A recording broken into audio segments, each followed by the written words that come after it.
Prescription drug abuse is skyrocketing here in Western New York and across the country. Two heartbroken local parents know these facts firsthand, and they believe doctors are partly to blame. News 4's Lori Schultz has their story in tonight's special assignment.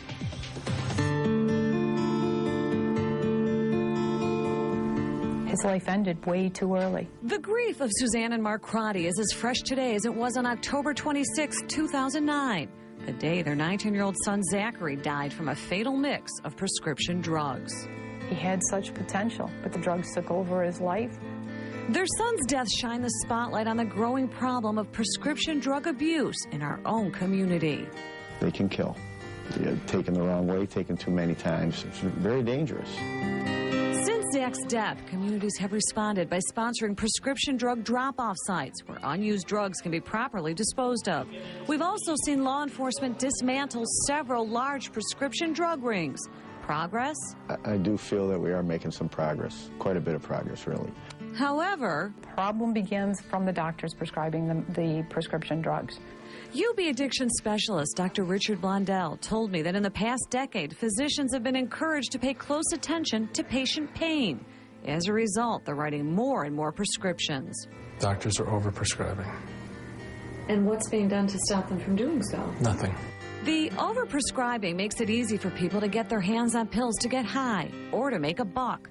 They can raid a medicine cabinet or doctor shop.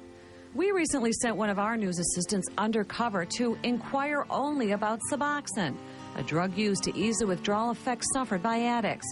She emerged from one clinic in less than 5 minutes, shocked that the staff not only assumed she was an addict, but told her what she needed to get a prescription, $300 cash. You would think that doctors would only prescribe it to people who really needed it, but there was never any question about what drug I'm addicted to. Our assistant walked out before meeting with a doctor, but felt certain it wouldn't take much convincing to get a prescription.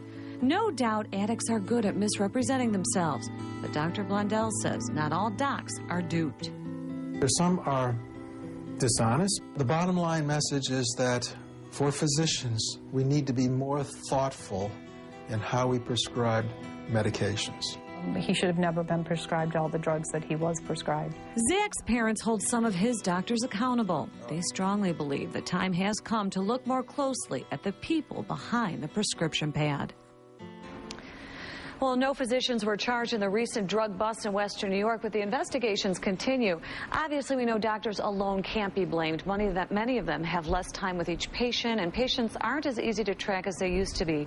But clearly, it sheds light on a problem. It is a problem. We've had reports on this in the past, though, Lori, about a database they're setting up so they can track these prescriptions. That's right. Kentucky, the state of Kentucky, was first to do that. There's a strong push in New York State, but it's not operational right now.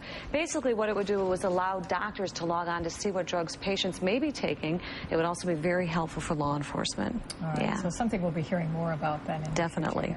Thanks, Lori.